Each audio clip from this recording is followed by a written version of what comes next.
এবার রাজধানীতে চলাচলকারী মেয়াদ উত্তীর্ণ ও ফিটনেসবিহীন গণপরিবহনের বিরুদ্ধে নড়ে চড়ে বসেছে প্রশাসন।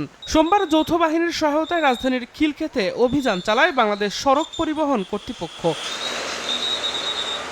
এ সময় ফিটনেস সনদ না থাকা, ত্রুটিপূর্ণ হেডলাইট, অতিরিক্ত কালো ধোঁয়া নির্গমন, বিকল সিগন্যাল লাইট এবং হাইড্রোলিক হর্ন ব্যবহারের অপরাধে বিভিন্ন পরিবহনের বিরুদ্ধে আইনগত ব্যবস্থা নেওয়া হয়। গাড়ি ভাঙ্গা, গ্লাস ভাঙ্গা, গাড়ির কন্ডিশন ভালো না।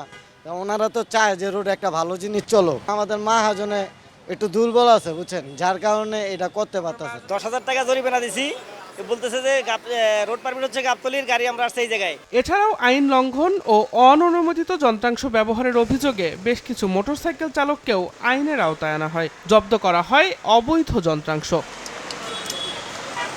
নির্বাহী ম্যাজিস্ট্রেট শিফা নুসরাত পরিচালিত ভ্রাম্যমাণ আদালতে এদিন মোট 16টি মামলায় 37,500 টাকা জরিমানার পাশাপাশি আকাশ পরিবহন ও তুরাগ পরিবহনের দুটি ফিটনেসবিহীন গাড়িকে ডাম্পিং করা হয়। মোট 16টি মামলা হয়েছে এবং মোট জরিমানার পরিমাণ হচ্ছে 37,500 টাকা এবং আমরা প্রায় 20টি বাস থেকে হাইড্রোলিক হর্ন খুলেছি। তুরাগ এবং আকাশ নামে দুটি গাড়ি ডাম্পিং করা হয়েছে, যাদের 1 বছর আগে থেকেই ফিটনেসটা ফেল ছিল এবং কোনো রুট পারমিশন ছিল না, ট্যাক্স টোকেন ছিল না, মানে গাড়ির কোনো কাগজপত্রই তাদের ছিল না।